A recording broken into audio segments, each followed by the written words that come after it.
My name is Ariela Agosin. I am a partner with Albagli Zaliasnik and in charge of the litigation area. For more than 30 years, Albagli Zaliasnik, or AZ, has been a full-service firm dedicated to providing clients with creative and innovative solutions. It is a leading non-traditional law firm, providing a full spectrum of legal and business services based in Santiago, Chile. AZ's team has extensive experience and track record in various fields, adding value to the business in which our clients operate. Keeping this in mind, the firm proactively works with its clients using a holistic approach in order to produce forward-thinking and ingenious results in an ever-changing technology-focused world. AZ is one of the only law firms in Chile that has a skilled team which expertly mixes business with high-quality litigation. The firm regularly advises on complex cross-border transactions, has a profound knowledge and experience within regulated markets, and is an expert in preventive and criminal compliance. In this sense, overcoming the most complex challenges is an essential part of our DNA. We are relentless and passionate about immersing ourselves in the most diverse disciplines and professional areas, offering precise and tailor-made solutions to each client. We are one of the relevant law firms with more than 35 practice areas and a focus on multiple technology industries, deploying day by day with energy and creativity our trajectory instills. Today, I will comment on the most relevant aspects of the implementation and use of artificial intelligence in civil litigation. Before addressing the scope of artificial intelligence in litigation, it is important to mention that this discussion involves a triple dimension. First, we need to identify the main problems of our civil justice process and how a reliable and effective solution could be found through an authorized artificial intelligence system. On the other hand, secondly, we need to analyze in general the experience of the application of AI in other countries and pinpoint specific aspects that could render its application impractical or challenging under our existing procedural law. Finally, we will identify ways to minimize the risks of AI in our system and finally evaluate its use in resolving the disputes that directly affect those who resort to our civil justice system. So, let's look at each of the issues raised. What are the current major problems in civil litigation? Well, it is not news to those of us who work in litigation matters that there has been a particular slowdown in the resolution of cases, especially since the beginning of the pandemic, both in terms of the processing of cases and issuance of final judgments. Without going into details, today our courts can take up to a month to issue procedural writs and up to 6 months to issue final judgments in ordinary cases of medium complexity. In this sense, it is undeniable that the human capacity of civil servants and judges is not sufficient to cope with the ever-increasing load of incoming cases, and it is necessary to find alternatives to optimize and better utilize the human resources at our disposal. Therefore, AI can be a tool that, if properly applied, can largely solve this situation. So let's now see how other countries have dealt with this problem.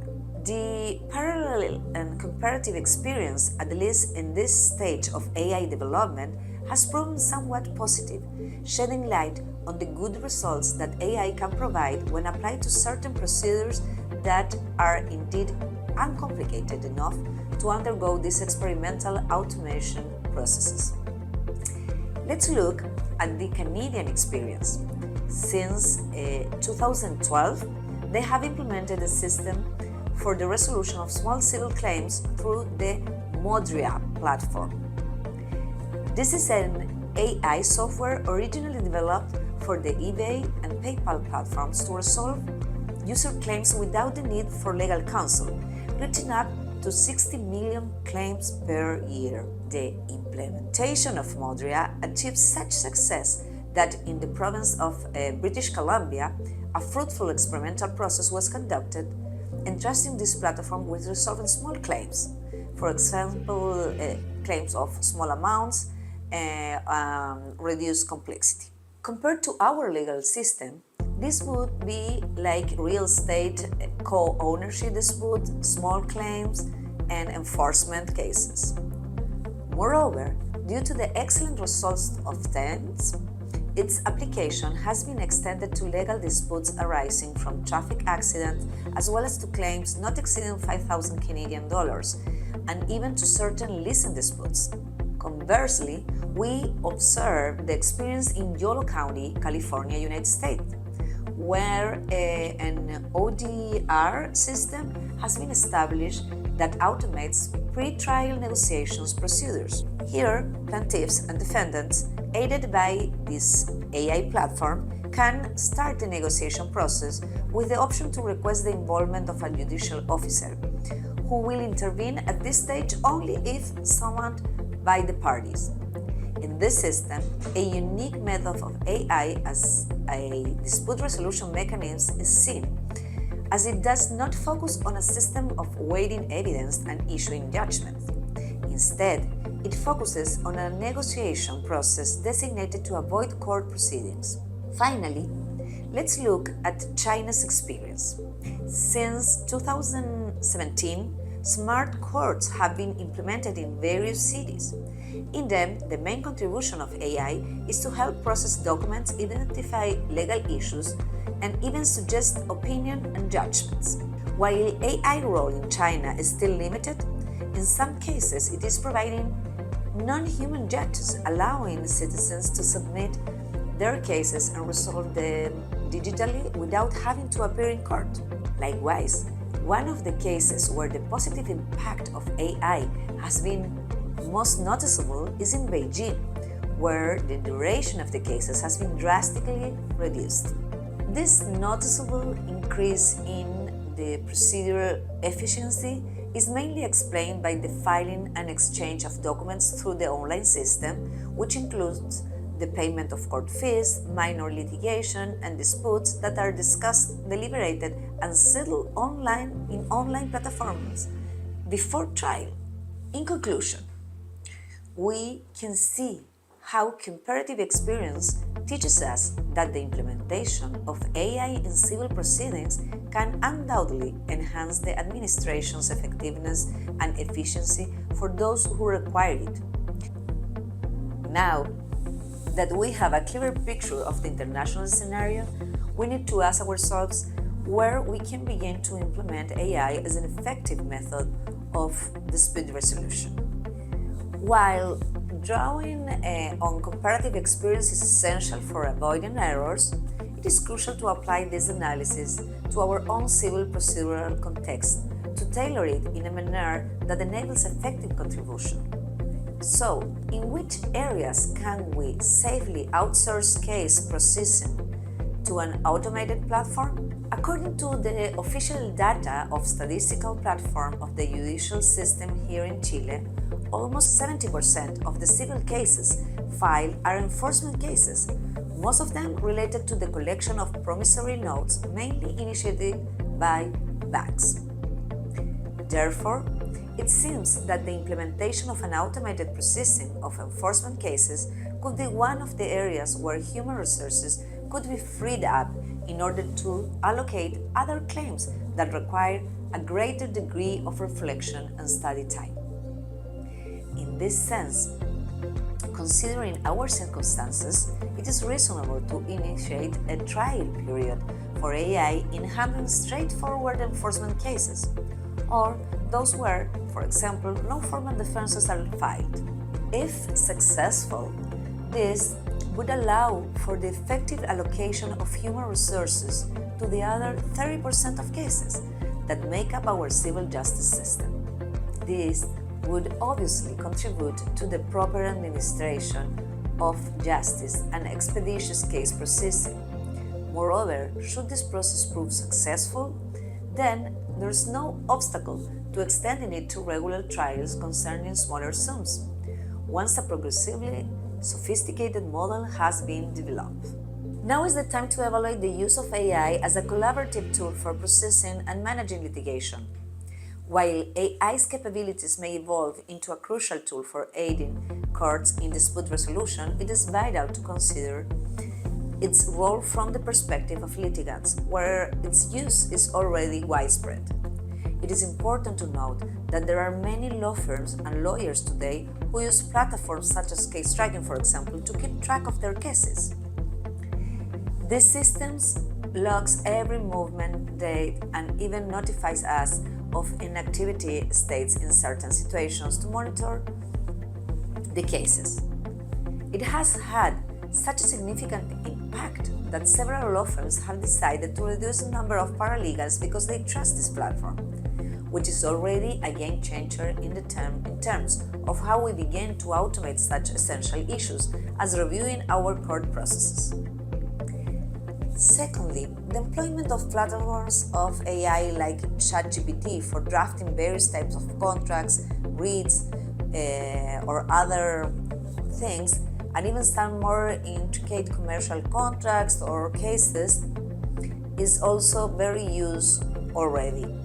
However, this platform is still in its early and experimental phases, so it has not yet achieved a degree of sophistication and reliability that would allow us to think that law firms and lawyers can start to forego associates for this function. Nonetheless, considering the rapid and fast development of these platforms, all signs indicate that they will eventually attain a level of precision, enabling their use, as with case tracking, as a permanent tool for automating the handling of certain low complexity procedures, at least. Finally, let's look at the conflicts that arise from implementing AI as a dispute resolution mechanism. One of the reasons it is more practical to employ an AI system in enforcement cases or simple litigation is that, with certain exceptions, this type of litigation does not require such a complex weighting of evidence, which might make AI very, very useful. However, significant progress is still required, especially in our current procedure and technological reality, because there are certain elements of our civil procedural rules that render to the implementation of AI impractical or at least more challenging.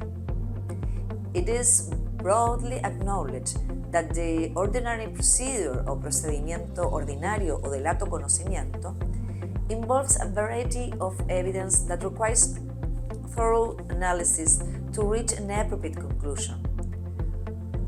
What are the legal procedural institutions of our system that make the implementation of AI formally infeasible? For example, first, the remedy of complaint, recurso de queja, or disciplinary complaint, queja disciplinaria. Because according to our procedural rules, the remedy of complaint cannot be filed against a particular decision, but formally against the judge who issued it. Given this framework, against whom should we file the complaint? Against AI? This situation inevitably prompts the consideration that should an AI system be implemented in conflict resolution, legal reform would be essential to align its use with these procedural remedies. The second example is the procedural nullity or incidente de nulidad procesal. This type of case brings us to a particularly interesting point. Procedural nullity allows us to file to the court the fact of having incurred in a former procedural defect that makes necessary the invalidation of an action.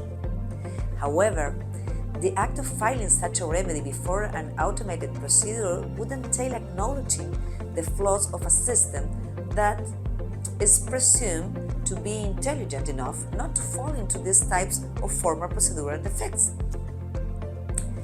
Another example is the administrative appeal for reconsideration or recurso de reposición. Here we encounter a scenario akin to procedural nullity. If the administrative appeal for reconsideration is submitted to and ruled upon by the same court that issued the contested decision, does this imply that the same AI should acknowledge an error in its decision? Inevitably, there may be a legitimate concern that the administrative appeal for reconsideration could have minimal impact in an AI system that rarely alters its initial decision.